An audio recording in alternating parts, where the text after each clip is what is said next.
दोस्तों, आज कलयुग चल रहा है और इसमें पाप अपनी चरम सीमा पर है।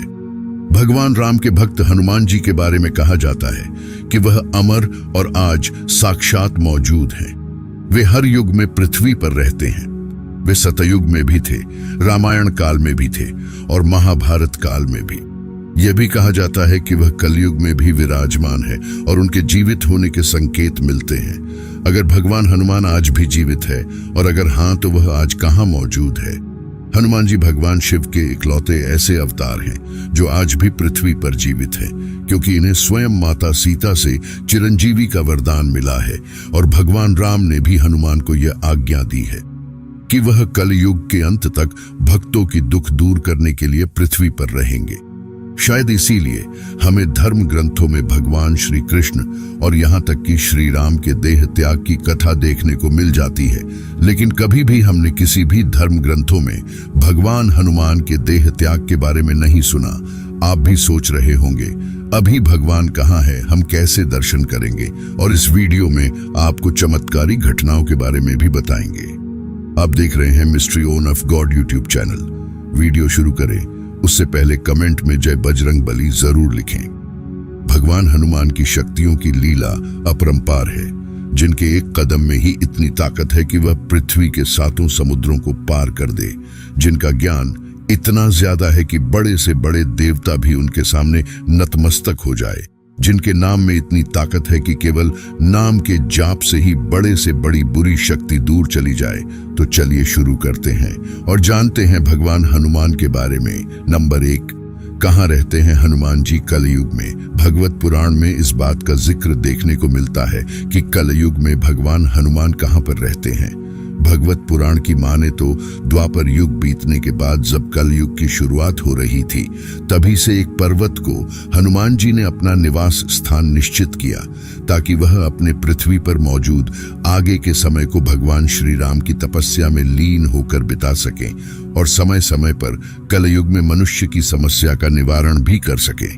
दोस्तों, अगर आप इस पर्वत का नाम जानना चाहते हैं तो भगवत पुराण के अनुसार इस पर्वत का नाम है गंधमादन पर्वत। माना जाता है कि और आज के आधुनिक समय में गंधमादन पर्वत कैलाश पर्वत के उत्तर दिशा में मौजूद एक छोटा पर्वत है जो कई बड़ी चोटियों से घिरा है, जिसके कारण यहाँ जाना काफी कठिन है। इसके अलावा ये पर्वत तिब्बत के क्षेत्र में आता है, जिसे 1962 के युद्ध में चीन द्वारा अपने कंट्रोल में ले लिया गया था। यानी आज के समय आपको अगर इस पर्वत तक जाना है तो आपको चीन सरकार की इजाजत लेनी होगी, जो कि काफी मुश्किल है। इसके अलावा क्योंकि आज के समय यह पर्वत भारत और चीन सीमा के बिल्कुल बीच मौजूद है, इसलिए भी इस तक जाना और भी ज्यादा मुश्किल हो जाता है। वैसे इस पर्वत के बारे में एक कथा यह भी है कि यहाँ पर एक बहुत बड़ा पुराने समय का श्री राम का मंदिर मौजूद है, जिसमें प्रभु हनुमान की भी दिव्य मूर्ति है। नंबर 2, भगवान हनुमान का जन्म। वैसे आज भी यह निश्चित नहीं हो पाया है कि भगवान हनुमान कब और कहां जन्मे थे, लेकिन हमें अलग अलग धर्म ग्रंथों में कुछ अलग अलग समय और स्थान देखने को मिलते हैं। जैसे वेदों की माने तो भगवान हनुमान आज से 1,85,58,115 वर्ष पहले त्रेतायुग के अंतिम चरण में चैत्र पूर्णिमा को जन्मे थे, जिनका जन्म माता अंजना और पिता केसरी के घर हुआ था, जो एक भारतीय पहाड़ी इलाके आंजन के एक छोटे से पहाड़ी गांवों में वानर राज के नाम से जाने जाते थे। कहा जाता है कि जब माता अंजनी का विवाह वानर राज हुआ तो लंबे समय तक उन्हें किसी संतान का सुख नहीं मिला, जिसके बाद कड़ी तपस्या करने के बाद स्वयं पवन देव ने अंजनी को पुत्र प्राप्ति का वरदान दिया, जिसके बाद हनुमान जी का जन्म हुआ। इसीलिए कई बार आपने सुना होगा कि भगवान हनुमान को पवन पुत्र भी कहा जाता है, जिन्हें कई देवताओं द्वारा बल, बुद्धि, युक्ति, ज्ञान जैसे अवतार मिले और भगवान हनुमान को ज्ञान खुद सूर्य देव ने दिया। कहा जाता है कि भगवान हनुमान ने मात्र 7 दिनों में ही सूर्य देव से संपूर्ण ब्रह्म ज्ञान प्राप्त कर लिया था। इसके अलावा भगवान हनुमान के जन्म से जुड़ी एक कथा यह भी है कि हनुमान जी का जन्म भगवान श्री राम के जन्म से पहले ही हो चुका था और हनुमान जी का जन्म आज के भारत के कर्नाटक के कोपल जिले के अनैगुंदी नामक एक गांव में हुआ था, जिसे आज से हजारों साल पहले रामायण के समय किष्किंधा के नाम से जाना जाता था। जबकि हनुमान जी का जन्म चैत्र मास की शुक्ल पूर्णिमा के दिन, वैसे तो धार्मिक ग्रंथों के अनुसार हनुमान जी वानर राज्य के श्री और माता अंजनी के पुत्र थे। पवन देखकर इसी आशीर्वाद के कारण हनुमान जी को पवन पुत्र के नाम से भी जाना जाता है। इसके अलावा हनुमान जी भगवान शिव के 11 रुद्र अवतार भी कहे जाते हैं। नंबर 3, वैसे मुझे यकीन है कि आपके मन में सवाल आ रहा होगा कि कैलाश पर्वत को छोड़कर भगवान हनुमान ने गंधमादन पर्वत को ही क्यों चुना। तो हनुमान जी द्वारा कैलाश पर्वत को न चुनने का सबसे पहला कारण तो यही है कि वहां पर खुद भगवान शिव का निवास स्थान है, और कि किसी भी हमें हमारे धर्म ग्रंथों में कई बार देखने को मिल जाते हैं, क्योंकि हनुमान जी से पहले परशुराम, कृपाचार्य और अरश्य कश्यप जैसे कई महान लोगों ने भी यहाँ पर तपस्या की है। और इस पर्वत को आराधना करने के लिए कैलाश पर्वत के बाद इस पृथ्वी लोक की सबसे अच्छी जगहों में से एक माना जाता है। इसीलिए जब श्री राम भगवान का समय पृथ्वी लोक पर पूरा हुआ और वह अपने बैकुंठ धाम जाने के लिए सरयू नदी पर अपना देह त्याग करने पहुंचे, तब उन्होंने हनुमान जी को यह वरदान दिया था कि वह समय के अंत तक पृथ्वी पर जीवित रहेंगे, और उन्हें आदेश दिया कि उन्हें कलयुग के अंत तक पृथ्वी पर ही रहकर अपने भक्तों की रक्षा करनी है। इसीलिए भगवान हनुमान ने श्री राम प्रभु की आज्ञा को मानते हुए पृथ्वी लोक पर अपने बचे हुए समय को बिताने के लिए और कलयुग का इंतजार करते हुए भगवान राम की आराधना के लिए गंधमादन पर्वत को चुना। नंबर 4, महाभारत काल में पांडुपुत्र भीम ने देखा था भगवान हनुमान को।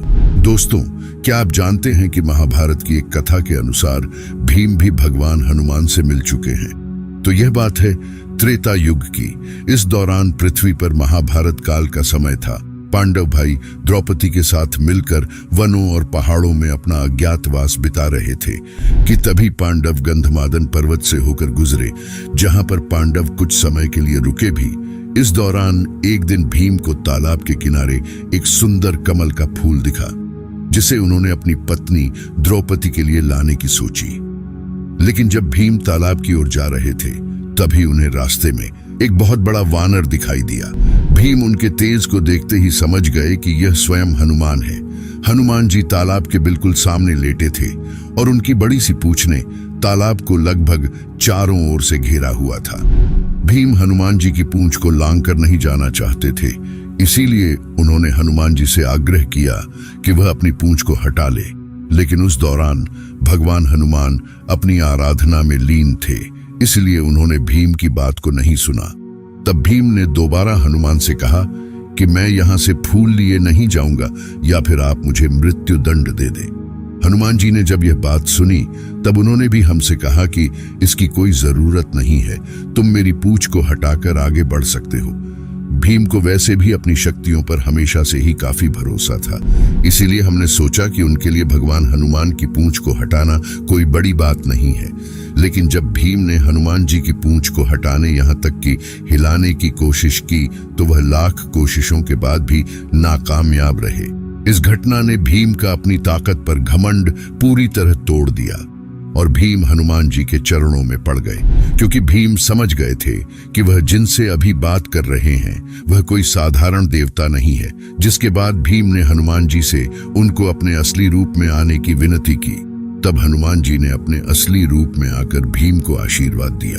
नंबर 5, भगवान हनुमान के असली पैरों के निशान। दोस्तों, क्या आपको याद है कि जब हम रामायण पढ़ते हैं या सुनते हैं तो उसमें एक जिक्र आता है कि जब भगवान हनुमान को उनकी शक्तियों का आभास कराया गया, तब भगवान हनुमान इतने शक्तिशाली हो गए कि उन्होंने केवल एक छलांग में ही विशाल समुद्र को पार कर दिया।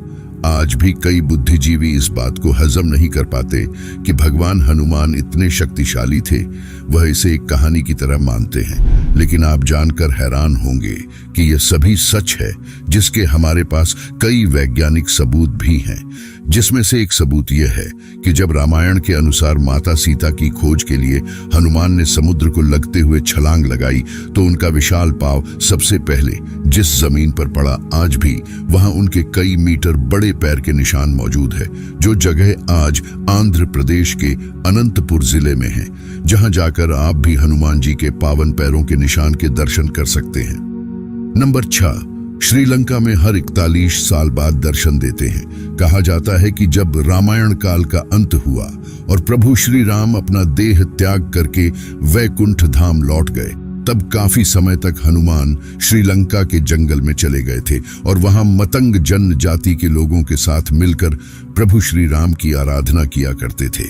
यहाँ मतंग जनजाति के लोग भी भगवान हनुमान की काफी सेवा किया करते थे, जिसके बाद हनुमान ने भी उनकी सेवा से खुश होकर उन्हें ब्रह्म ज्ञान की जानकारी दी थी और उन्हें यह आशीर्वाद भी दिया कि वह उन्हें हर 41 साल बाद ब्रह्म ज्ञान देने आते रहेंगे। कहा जाता है कि पिछली बार भगवान हनुमान श्रीलंका की इस जनजाति को ब्रह्म ज्ञान देने के लिए 2014 में आए थे और अब वह अगली बार 2055 में आएंगे। नंबर 7, क्या चीन भी पूजा करता है भगवान हनुमान की?